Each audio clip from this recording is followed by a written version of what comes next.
Welcome, everybody, to another episode of the Red White News Show with your host, the military medium. Today, I have a extra special guest. With me today, I have retired Air Force Colonel Randall Larsen. Now, Randall is the National Security Advisor at Johns Hopkins Center for Health Security and a senior fellow at the Homeland Security Policy Institute. Now, you said, Randall, you said that you no longer do that, right? Yeah. Am I correct in that? Yeah. And my apologies, but you're the CEO, obviously the reason that you're here today, the CEO of Randall Larsen Presents. He's also formerly served as a professor and department chair at the National War College and director of Institute for Homeland Security. And your list goes on and on. You have several books to your credit.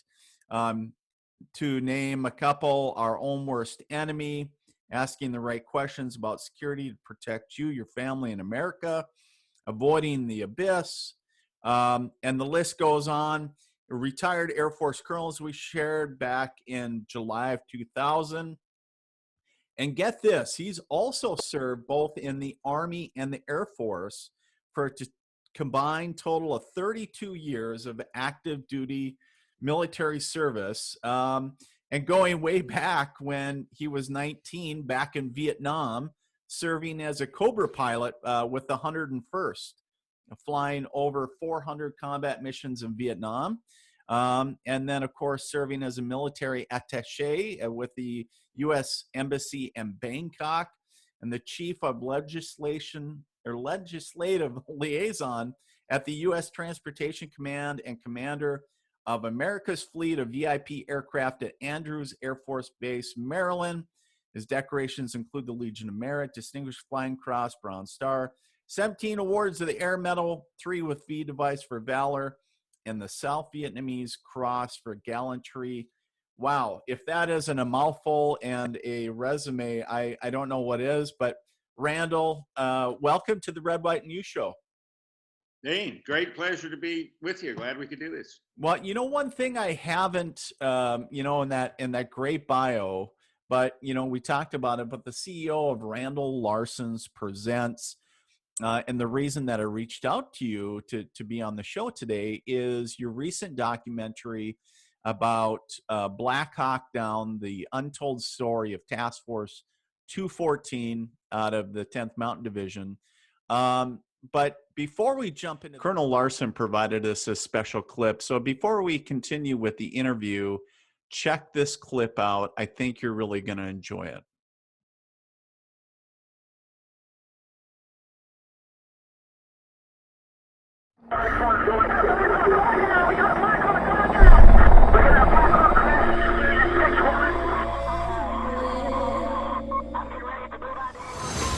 More than 5 books, several documentary films, and even an Academy Award-winning movie have told the story about the battle in Mogadishu, what many refer to as Black Hawk Down.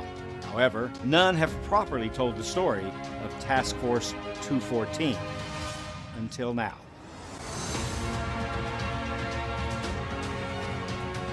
There were bad guys that were trying to prevent us from getting to that crash site, because once a helicopter goes down, that becomes, in military terminology, a baited ambush. It's the bait. That's the bait. Because the bad guys know we don't leave our dead and wounded behind. We go get them. We opted for taking a route that was the fastest way possible of getting to that crash site. Oh, by the way, by this time, a second helicopter had also been shot down. When the colonel came out of there, I could look in his eyes, and the only thing I said to myself was, oh shit, this is not good.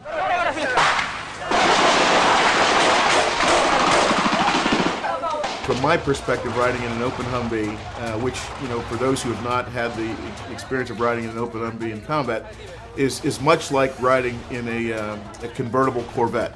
Down Main Street during the parade, and everyone in the parade is shooting it.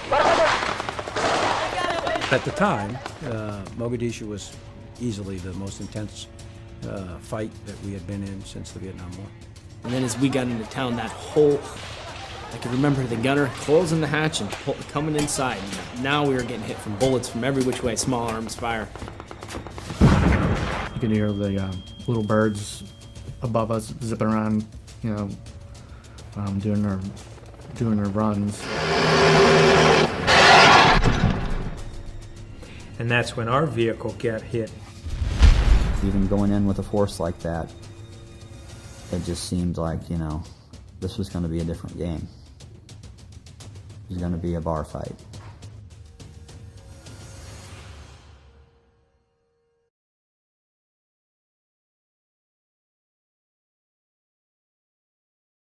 Can you share, and I know this is what's been written, but can you share a little bit about your background, how you got into film? Because you have such an impressive background in serving in many capacities, but.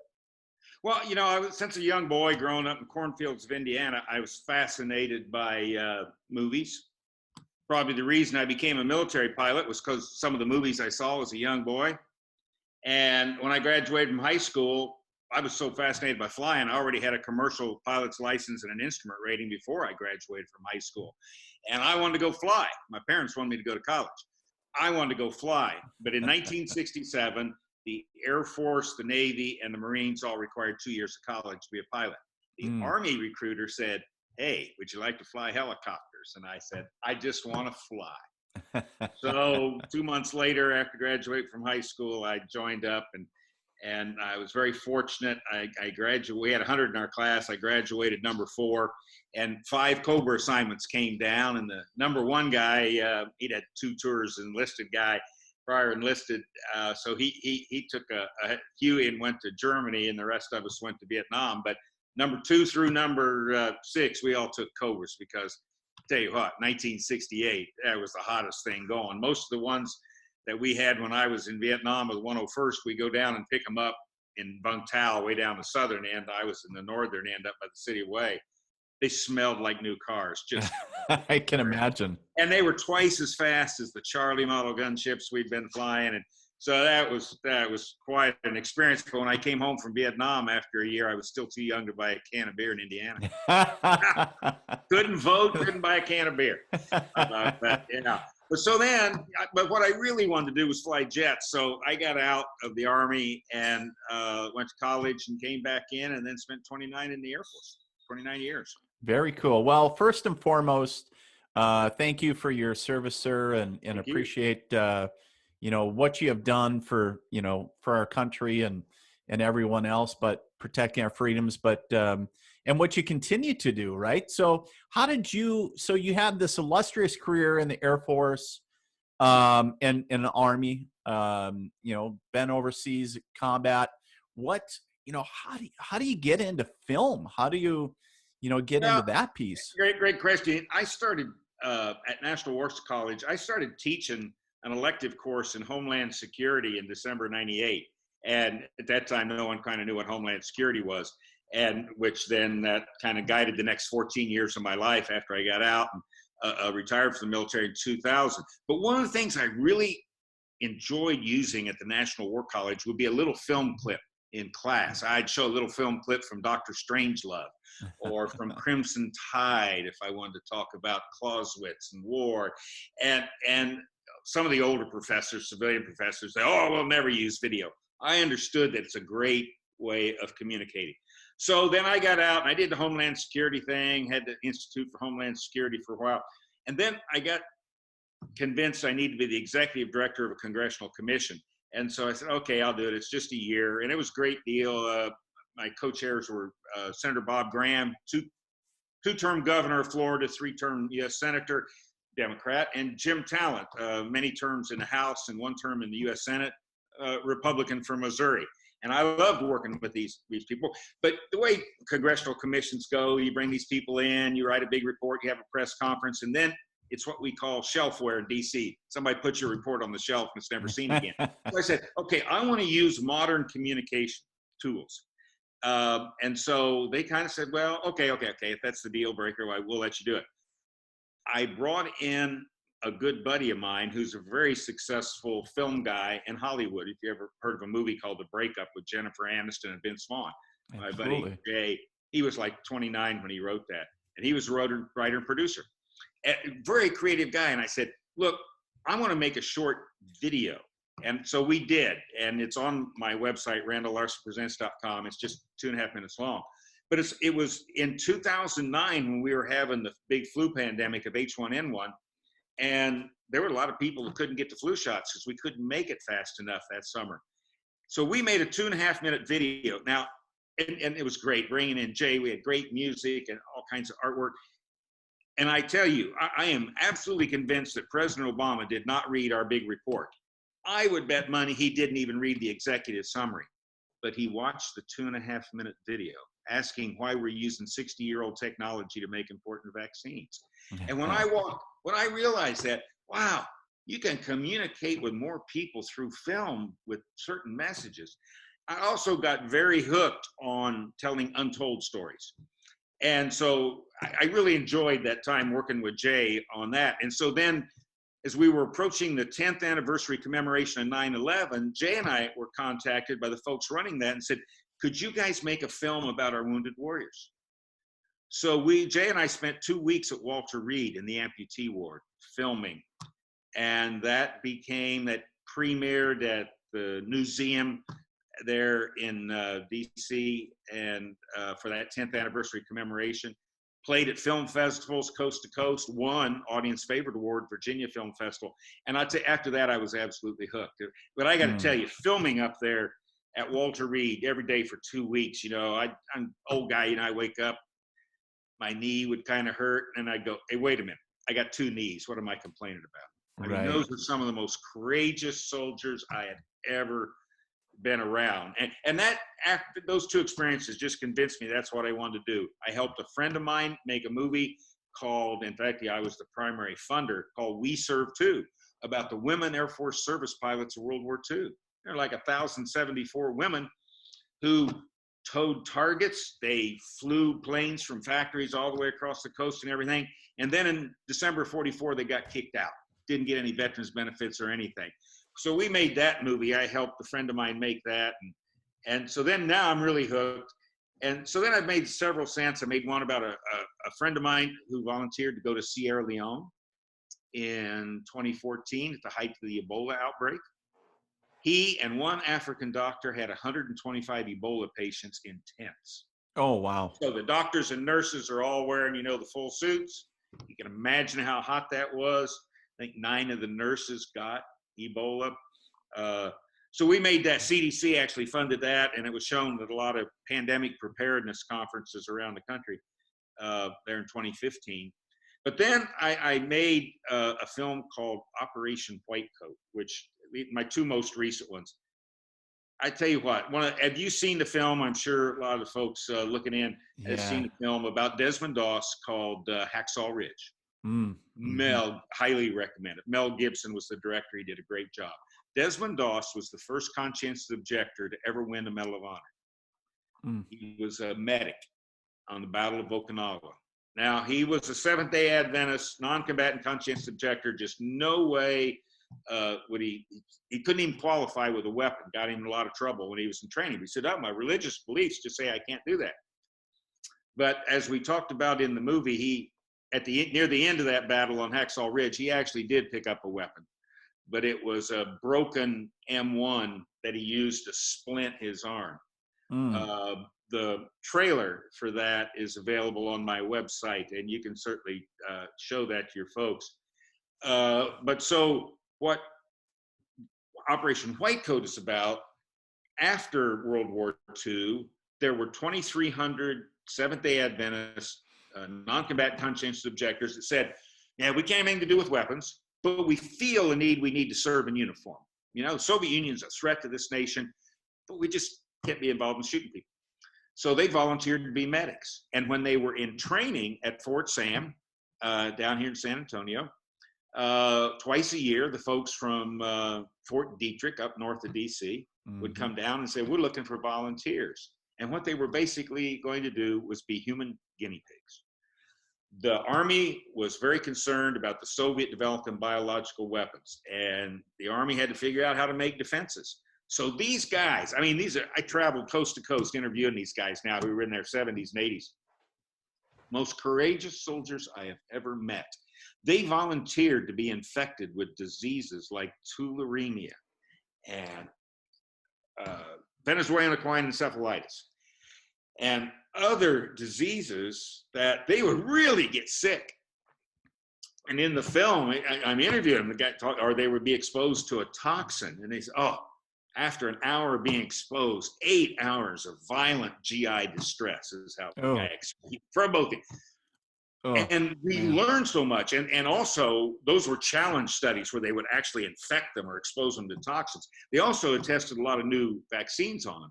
13 vaccines used around the world today were tested on the white coats. So it was such an honor to interview those guys, spent 18 months making that film, and it premiered at Fort Detrick, right there where they'd all served. And then the chief scientist at the Food and Drug Administration, a longtime friend, we had another premiere there for 200 of their scientists. And it's a story, like I say, it's kind of these untold stories that intrigue me about incredible heroes that most people hadn't heard about. And then I told my wife, okay, and these were all self-funded projects. And, you know, I have a terrible business model. It's called Tell Interesting Stories Without Losing Too Much Money, which never really thrilled my wife, who had a long career in the business community. But so I promised her, I said, okay, Operation White Coat's the last one. And then a friend of mine from the 10th Mountain Division, where you served, about a year after the big battle in Mogadishu, he ended up as a research fellow at the University of Pittsburgh. The Air Force had sent me there that same year, and Bill David and I shared an office for a year. And so that's when I first began hearing the story about the Battle of Mogadishu from the perspective of 10th Mountain Division.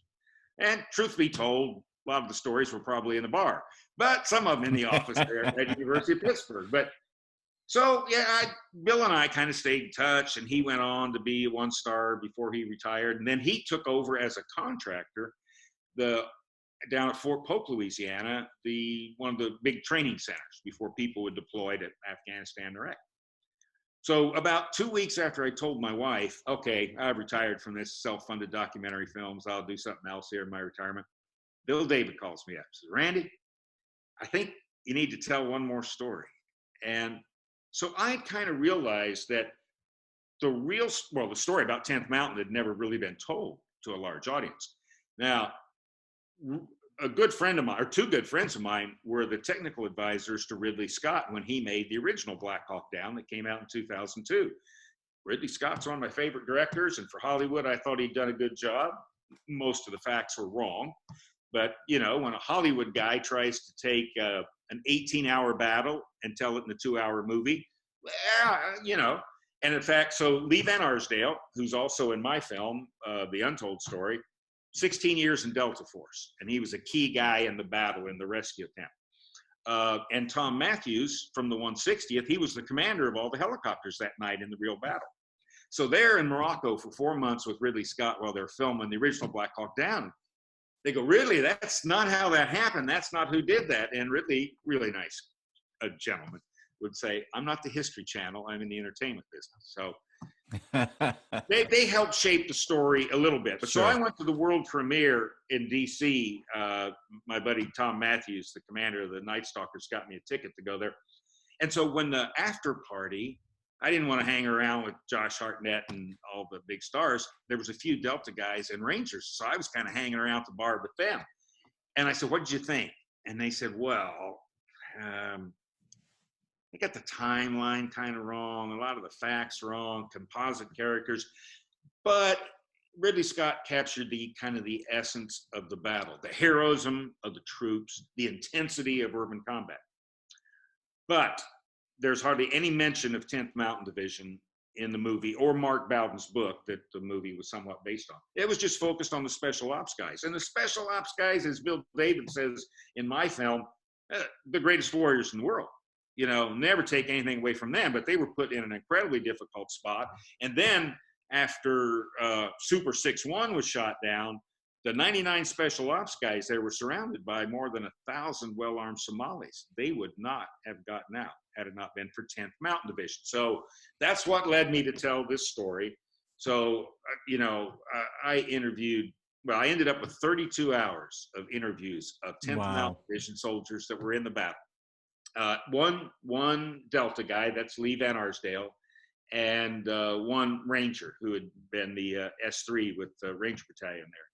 But so I interviewed all these folks, and then of course my biggest challenge as a filmmaker is you got 32 hours, and yeah, some of it, is not any good. You know about that. You do Zoom stuff, and sometimes, okay, I wish that wasn't in there. But out of 32 hours, I bet there was 12 or 15 hours that was really high quality stuff. So my biggest challenge was to get it down to 68 minutes that I thought would be good to really keep the audience's attention.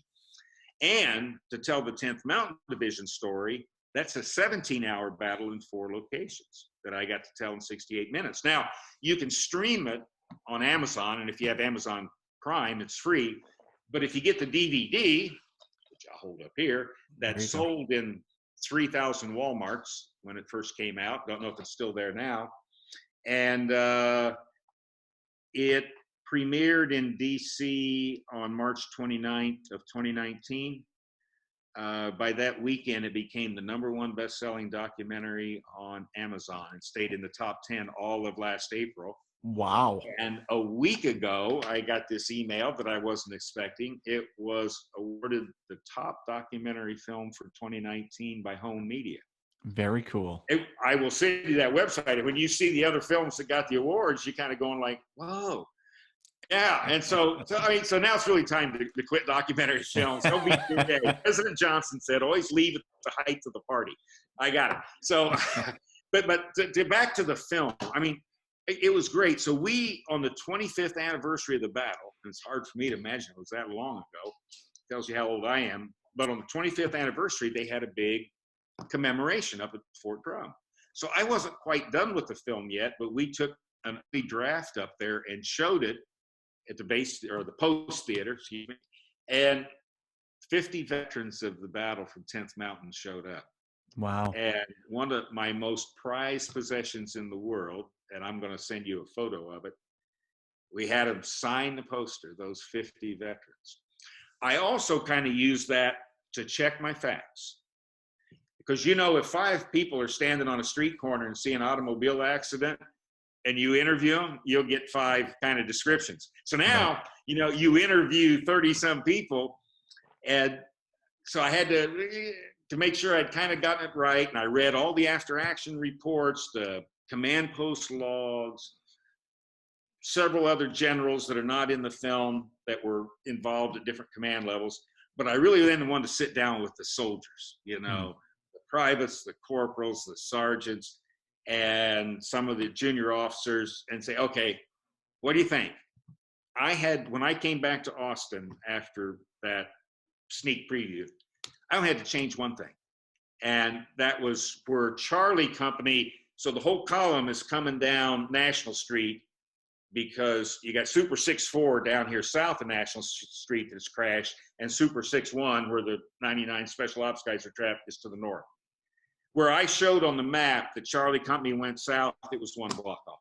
So we had to go back in and change that. But other than that, and then I really wanted to make sure that this would be the definitive story for 10th Mountain Division. I mean, one of the most historic divisions in the U.S. Army. And so General Mark Milley agreed to be interviewed. Now, he's Chief Staff of the Army at the time. Now, of course, he's Chairman of Joint Chiefs. But he was the chief, and it was tough to get in. He's a really busy guy, but I got to tell you the story it tells you about his commitment to this. We're getting near to the point where I got to get this thing done because we're going to go show it up at Fort Drum. And they just his staff couldn't get me on the schedule. Because, Chief of Staff's really busy, right? He got an appointment every 15 minutes. Yeah. So we got down to where I said my cutoff date was, and he finally told his chief staff, we got to get Larsen up here so I can talk to him on camera. And they said, sir, you don't have your schedule's too filled. And General Milley said, well, take something off and tell him to get his butt up there. Well, I flew up there and we sat down. Wow, what a great guy. But to make very clear that 10th Mountain Division, because it's really in the Ridley Scott film. It's like somebody mentions 10th Mountain Division, and one of the Ranger commanders says, "Oh, we don't need those guys. They're just regular troops." And well, that's not how it happened. And so General Mark Milley in the film says there were the rescue column. There were about 350 soldiers from 10th Mountain Division, about 6 Delta Force guys, and about a dozen Rangers. Okay, 94% 10th Mountain Division, led by, at then, Lieutenant Colonel Bill David. Now, what a story, and how they did it. The gunfire, I mean, it was so intense. And General Milley says in the film, at that time, 1993, that's the most intense urban combat any U.S. soldiers had been in since the city of Hue in 1968 during the Tet Offensive in Vietnam.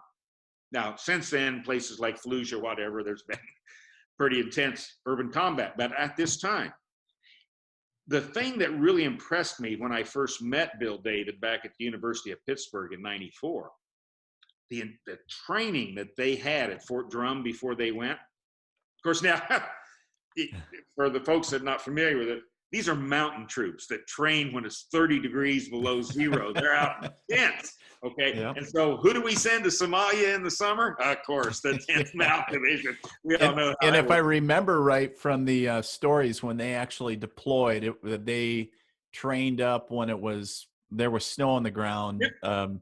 At Fort Drum at the time, correct? A late snowstorm, and now they're heading out to 110 degrees and 95% humidity.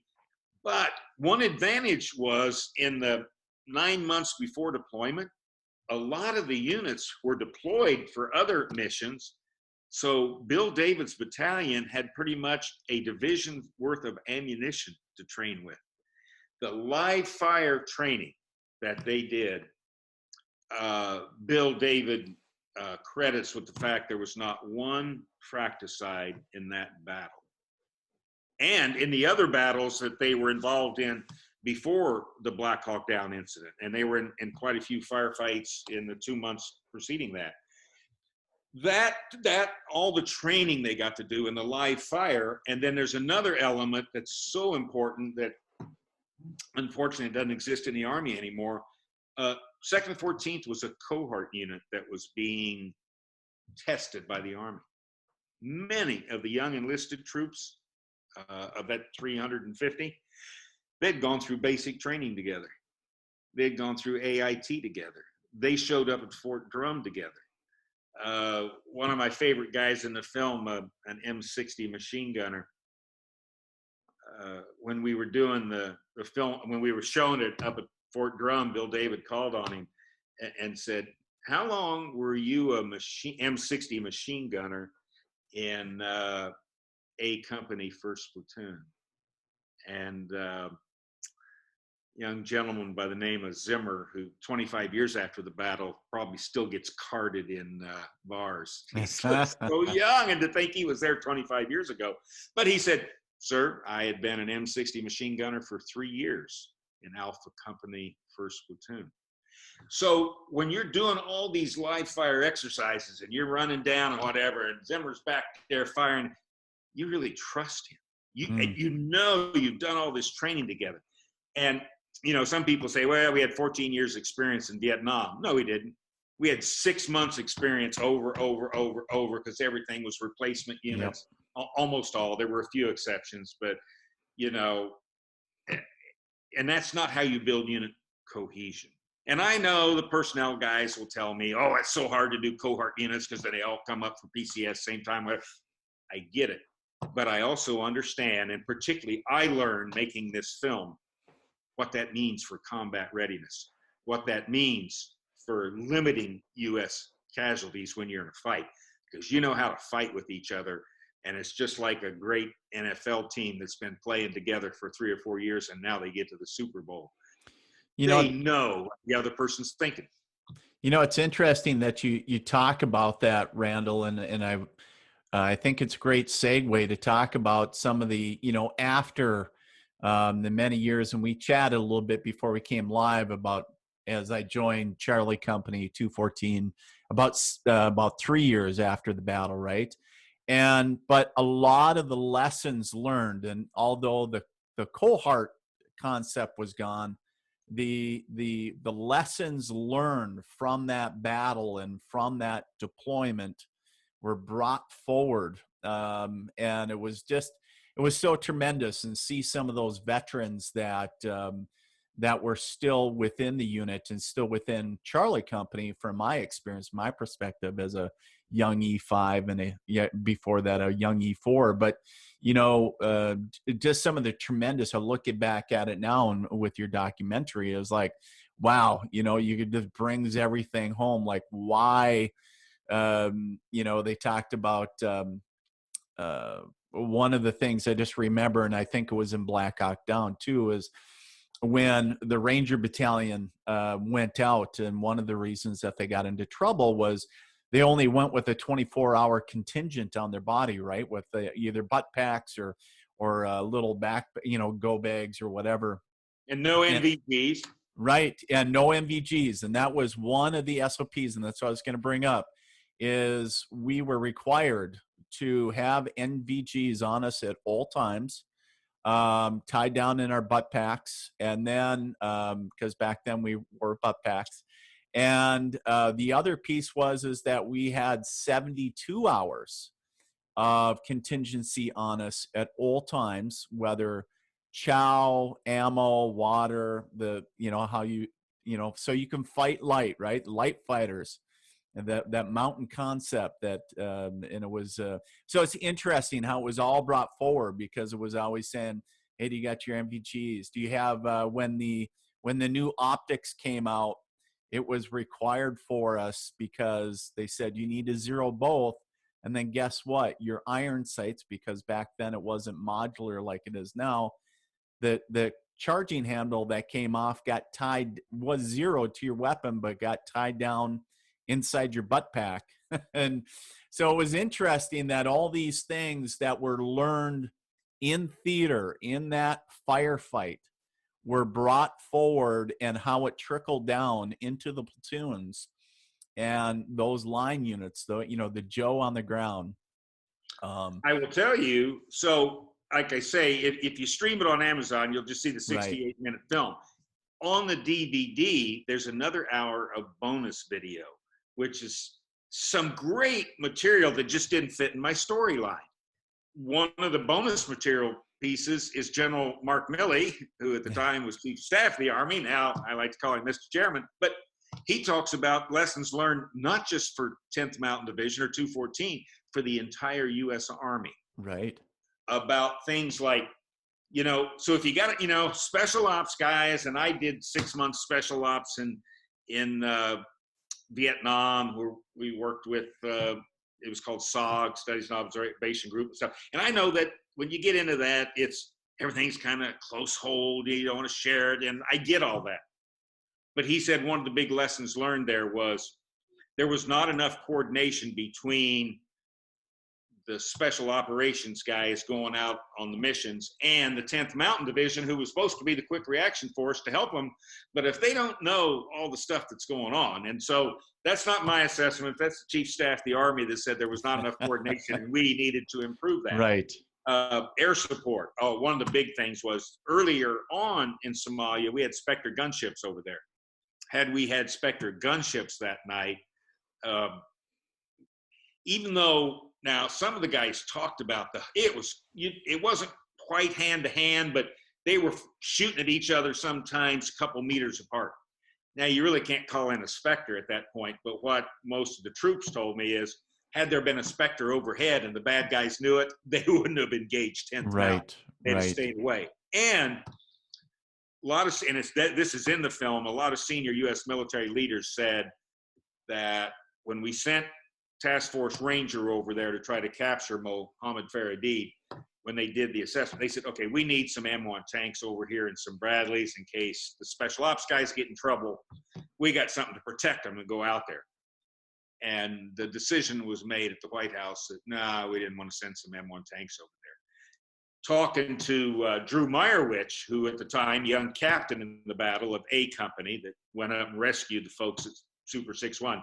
He later served time in armored units. And he said, Randy, if we'd have had 3 or 4 M1s and, 4 or 5 Bradleys, we waiting at the airfield in case they were needed. He said, they wouldn't even taken the roads to get there. They'd have driven straight to the crash sites. They'd have just driven through everything to get there. So yeah, there was still been a few Americans killed from the crash or whatever, but not the horrendous battle that they had to go through. So those were some of the lessons learned. But yeah, but General Milley talks about all the stuff about medical stuff. When I was trained as a young grunt before I went to helicopter school, about all we were taught to do was, morphine and stuff like that. Now, I went to a friend of mine, had his son graduate from basic training at Fort Sill. I was surprised. He said, oh, yeah, they teach us how to do IVs now and so much more stuff that. But medical folks and military doctors I've talked to have said so many of those lessons learned that you experienced as an E5, those lessons learned went across the Army. So it's good to see that. Yep. That they were, and we became better prepared because of what lessons were learned. Well, and it's also a testament to the technology that's changed with time as well, right? Because the technology that's available now or subsequent years later maybe wasn't available back then or was just emerging, right? So yeah, yes, and well, of course, the night vision stuff is so much better now. But yeah, it was such a shame that the Rangers, those guys didn't have the night vision stuff, because that's where we really had the advantage over the enemy in that battle. Right. We owned the night. Yes. But without your NVGs, you're not much of an advantage at all. And then, of course, the worst thing was we had no armored vehicles. So one thing that people don't understand is actually 5 helicopters were shot down. Most people think it was 2, Super 6-1 and then Super 6-4. And but actually 5 were shot down. 3 of them actually were so severely damaged, they managed, because it was a very short flight to get back to the airbase, they never flew again. They were just destroyed. But that battle was so intense, and the helicopters being shot down, so the Rangers got some of their wounded guys from initial assault and out. And then 10th Mountain was making their first assault in, and boom, they just went into a huge ambush, just got their butts shot off. I mean, one of the big deuce-and-a-half trucks had every tire shot out, all the windows, and they had to pull back and regroup and said, okay, we cannot get in without armor. But the White House had turned down the request for armor. So they had to go get Malaysian APCs.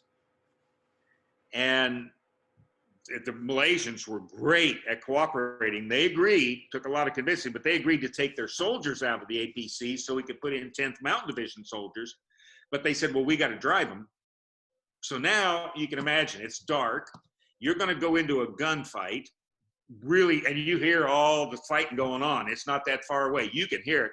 And now you're getting in a white armored personnel carrier, okay, bright white, with a big UN painted on it. And you can't talk to the driver, and he can't talk to you. And you're going into a battle. I remember the first time my wife was watching this, and she got furious. Why did we put American soldiers in that position? Good question. So the biggest lesson learned from Black Hawk Down, the Untold story, we should never again put American soldiers in terrible position like that. Because American soldiers are professional. They'll go do the job you tell them.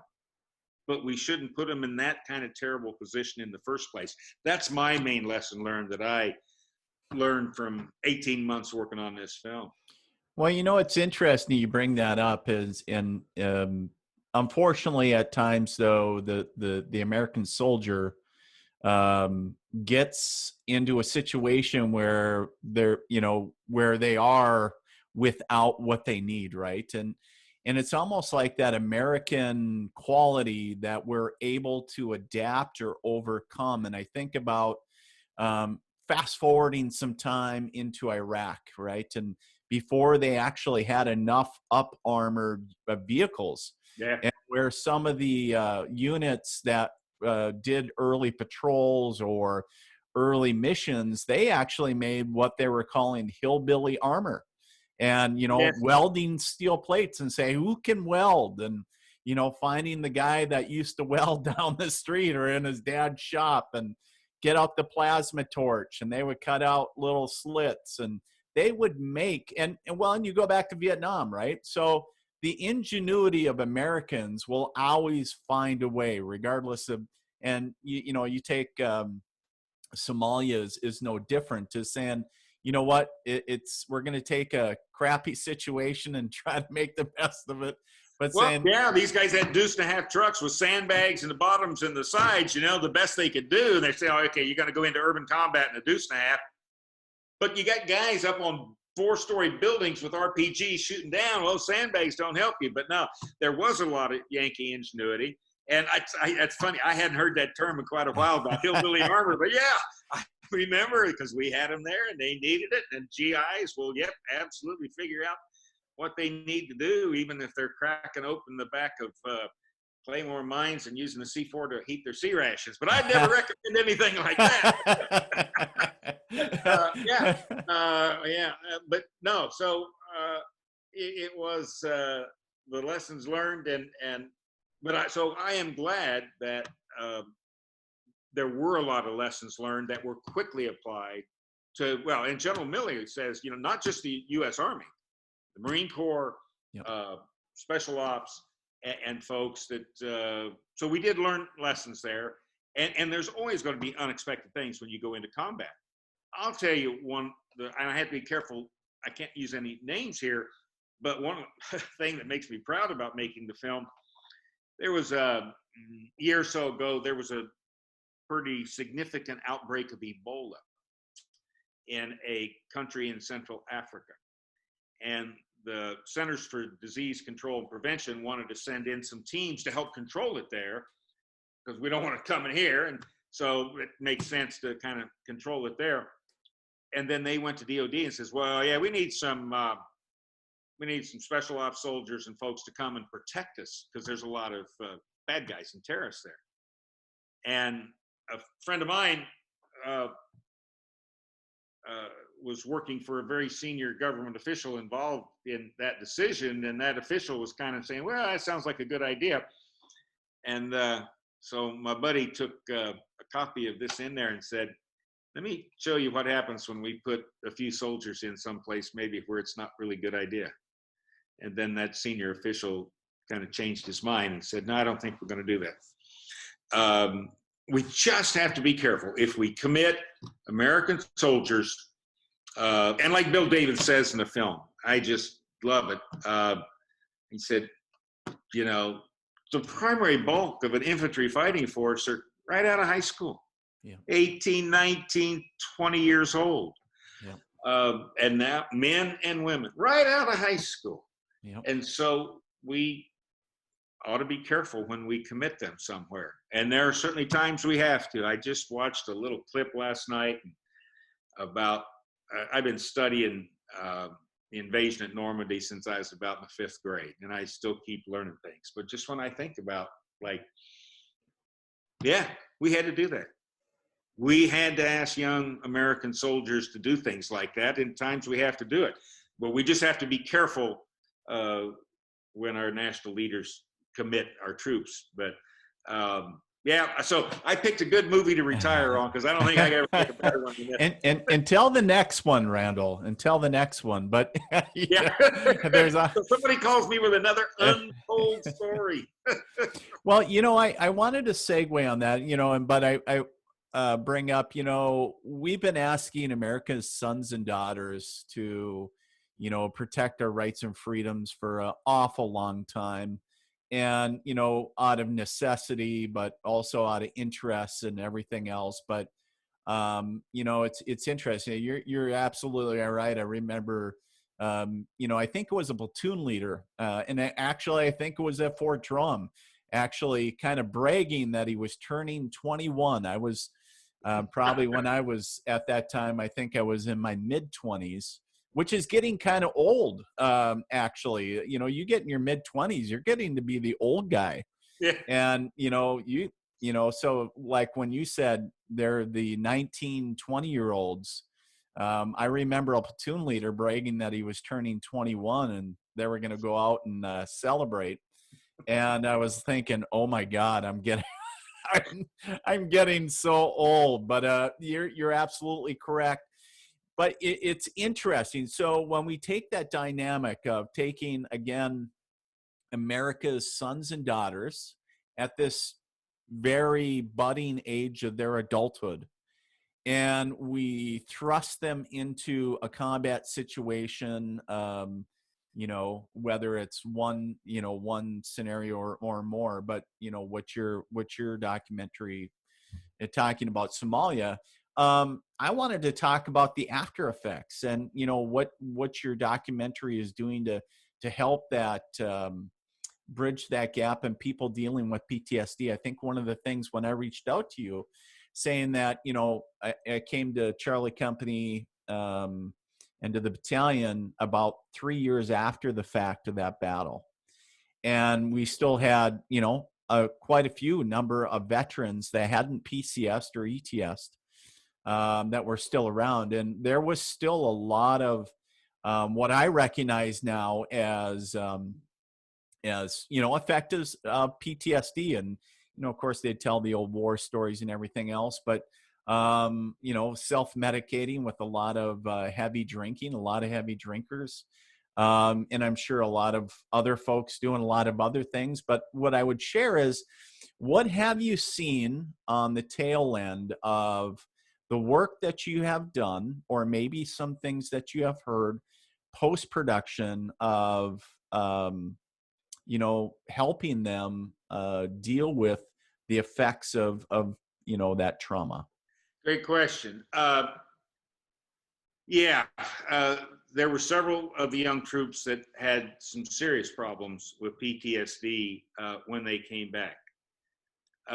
One of my favorite little things of the bonus material on the DVD, and I'm going to say that because I'm not trying to sell DVDs. I don't need to sell anymore.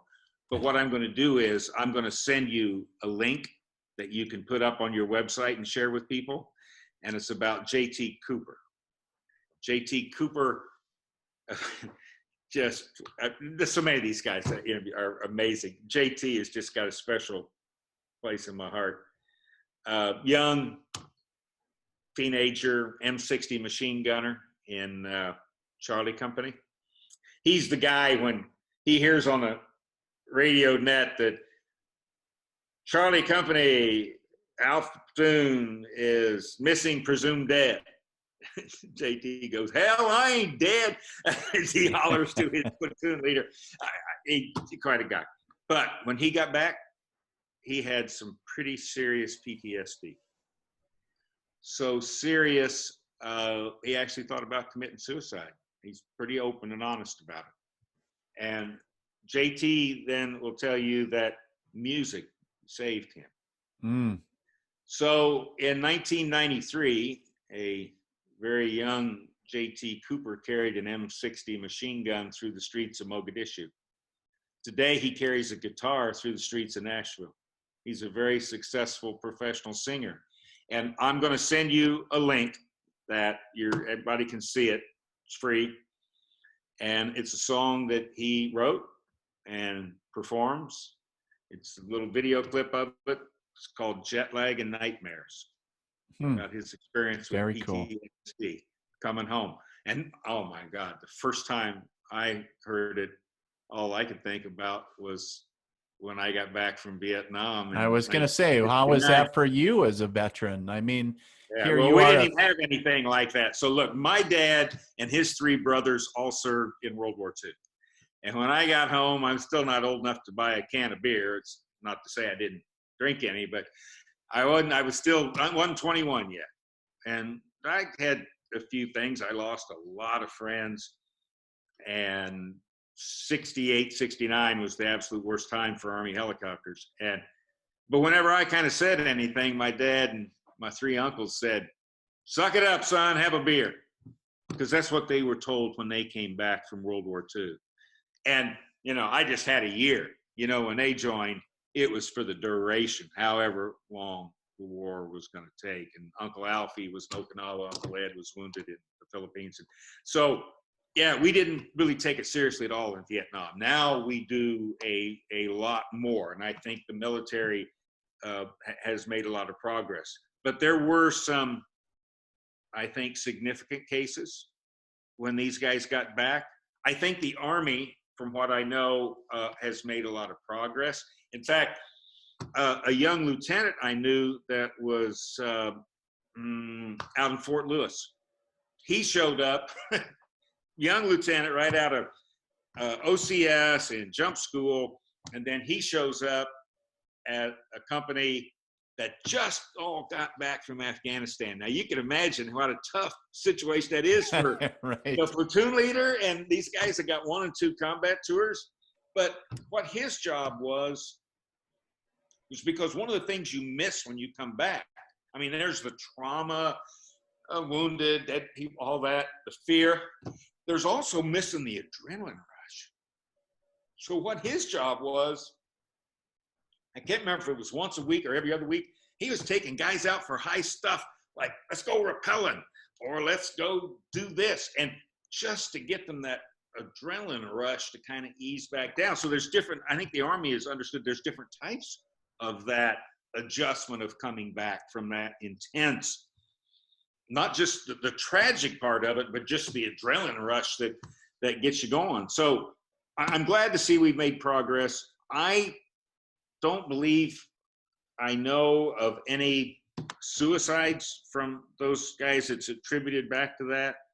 I know there were some guys that certainly had some drinking problems and certainly had some PTSD, but you got to watch that video of jet lag and nightmares. And JT works at the big VA hospital there by Nashville and does all kinds of volunteer work out there. So great America.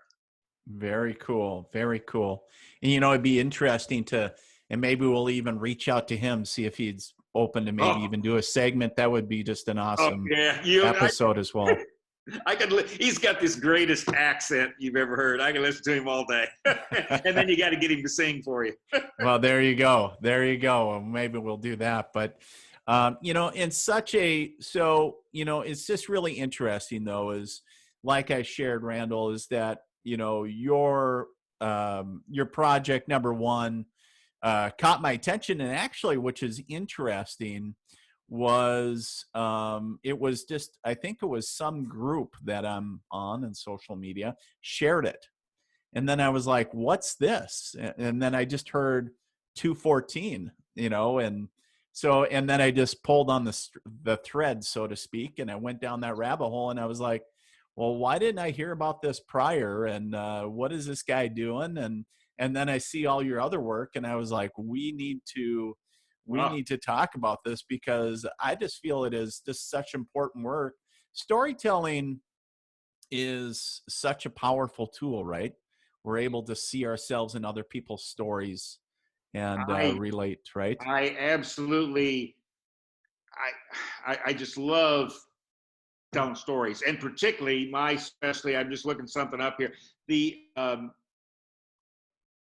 untold stories. I mean, yeah, some of them, you know, that everybody knows. Even when Mel Gibson did Hacksaw Ridge, frankly, I'd never heard of Desmond Doss. You know, this incredible guy that said, I got to serve in uniform. And they were trying to say, well, you're conscientious objector. There's other ways to serve. You go build weapons or whatever, or, you know, do whatever. And he said, no. My neighbors are all in the military. It's World War II. Right. I got to go do something, but I got my religious principles, whatever I got to adhere to. That was pretty much an untold story until Mel Gibson made that movie. So I think storytelling is a great way for people to learn about history. I believe it, and I feel it's essential. I think it's essential as a culture and as a people that we continue to do that. But it's really been going on since the beginning of time, right? So, you know, I'm not going to get in the story or into the timeline of it, but, you know, the Greeks and, you know, even over in Asia, they've been doing it for centuries, right? So talking about all that. Yeah. Absolutely. And film just makes it You know, Yes. it communicates it, I think, better, and younger people, you know, like it. I got to tell you I got to tell you one story about, of course, traveled all around doing screenings and whatever. Did one at the Bush Library up here, Texas A&M. You know, it was great. And then the next night, I was at the MacArthur Museum in Little Rock, Arkansas. And it was a nice crowd, and we show the film, and then we do Q&A, and then we're kind of standing around and having a drink, and a young woman walks up to me and said, "Hi, Colonel." I said, "Hi." And she goes, "My name is," I'm sorry, it's terrible. I just drew a blank on her name. It's Sherry. I can't remember her last name, but she sticks her hand out. And I go, "Yeah." And she goes, "My husband was the co-pilot on Super 6-1. Oh, wow. And I guess she could tell from the look on my face that I looked kind of horrified, because in the film, you see the actual crash twice. It was filmed by a Navy P-3, and you see it at the very opening of film, but it just slams totally out of control. And then later on, we showed it, and I realized, oh my God, I just showed this. Her husband died twice. Right. And she said, "Colonel, it's okay. That was 26 years ago. I'm okay. I just wanted to come up and thank you for finally telling the whole story." Oh, beautiful. You know, that's how I define success. Right. That You know, that makes it all worth it, and that right? poster over there, and I'm going to send you a picture of it, where the 50 Absolutely. veterans signed it from 10th Mountain. If you go back to Fort Drum, I'm sure you'll find a poster just like that hanging in. I bet you I would. And you know, I was gonna say, probably going back 3-4 years ago, which is interesting. We're talking about this. I connected to a lot of guys that was in my platoon and in my company when I was back then. So I'm sure that a lot of them will be like, "Oh my God," you know, they're going to resonate as well as everybody else. So it's I know you're the interviewer, but can I ask you a question? Absolutely, you can. Okay. You talked about one of the lessons learned was you got to take 72 hours, water, food. Yes. I assume you're saying basic load of ammunition got Basic bigger? load, yes, sir. And now you got body armor? Well, back then we had flak vests, and it wasn't like it is today. Oh, okay, now. And then I'm trying to remember. No, all we had at that point were we didn't have. All we were issued were flak vests still. Oh, okay. We didn't have Ranger body armor at that time. That's what the early version was called. Yeah. So yeah. So You did all that way when you went to 72 hours. yeah, well, you know, and ammo stayed at basic load, obviously. Okay. The machine gunners, you know, their AGs and everything else, I think they carried a little bit more, but it was you know, after you hit your objective and different things, actions on the objective and all that, a lot of it was changed because, you know, they talked about urban combat was a big one.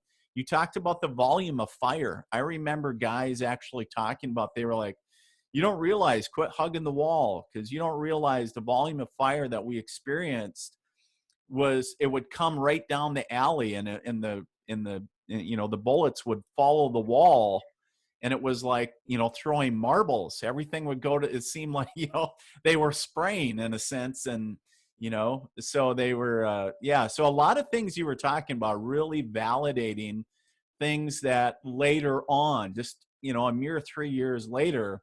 And I know, like you said, is cross branches as well as the entire, you know, Army really put that into a lot of their doctrine, and of course units adopt that into their SOPs and, you know, and their tax ops and everything. But it was really honed into us big time, and a lot of times they would go right back to, you know, saying, "Hey, this happened," Yeah. you know, back to those you know, those battles, and saying, "This happened on this, you know, back in Mogadishu, you know, we don't want that shit to happen again." And well, when you mentioned, you know, carrying the stuff, and of course you guys are light infantry at 10th Mountain. there's One nothing of my favorite light. one of my favorite articles from Vietnam was called "What They Carried." You familiar with that article? Great book. Oh, well, I yes. just read the article. I have Or not the read article, the book. yeah. The article. He used to be the editor of Texas Monthly, and I remember when I read it when it first came out, because, you know, most people haven't been in an infantry, you know, Yeah. don't think about that. Everything, you know, he said about pack of cigarettes, you know, my Zippo lighter weighs this, you know, 2 canteens. Yeah. It was just fascinating to me, and people who've never been an infantry soldier have There's no clue what there's nothing light about it. Yeah. There's nothing light about it. Yeah, You're yeah. carrying Oh, literally everything. You got everything on you, even your trash. And it's Yeah. like, yeah, so Yeah.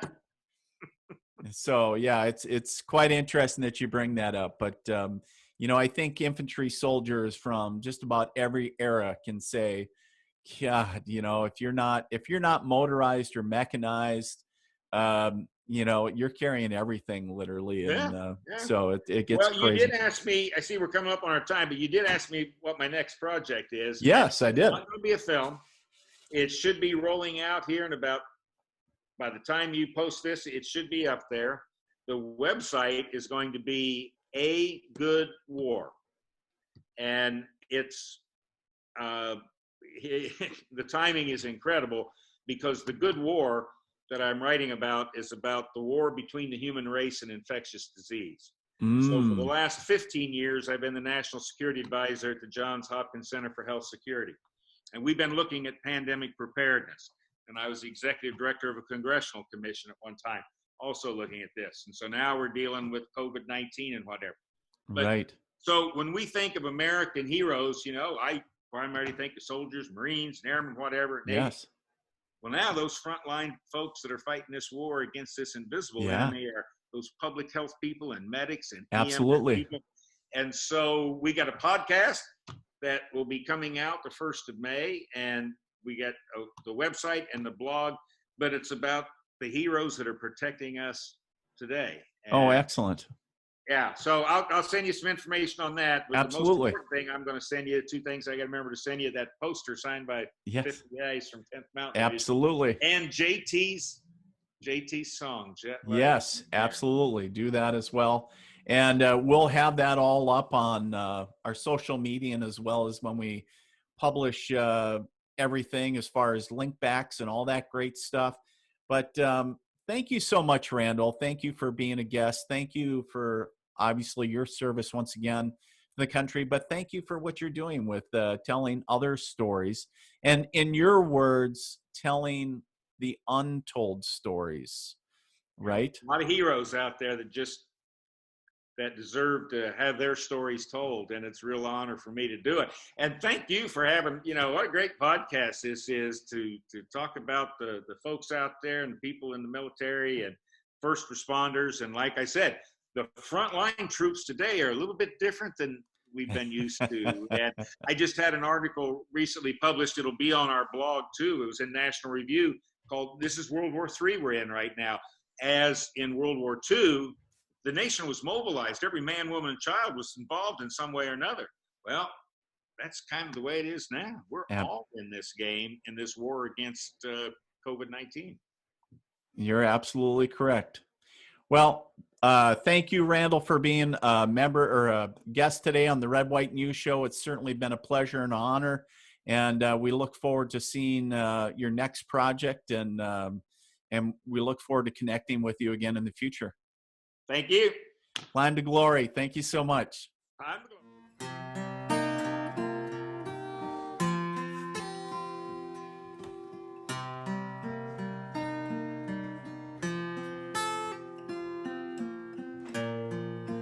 I stepped off the plane. For 12 months I dreamed of this moment. It was all that kept me sane,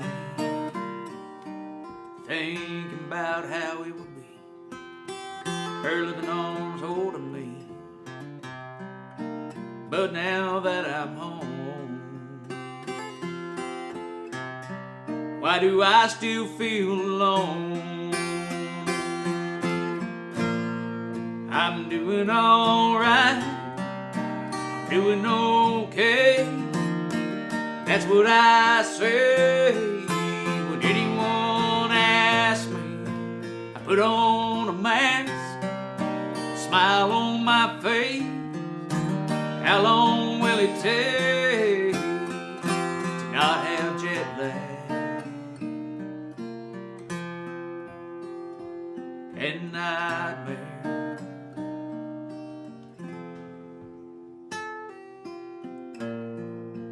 Yes, I made it home, but the war came too. It blows up without warning. My brothers who know call me up from time to time. We try to help each other not lose our minds. We're supposed to be tough. Sometimes that ain't enough.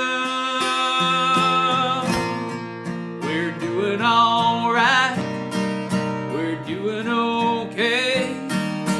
That's what we say when anyone asks us. We put on a mask, a smile on our face. How long will it take to not have jet lag and nightmare?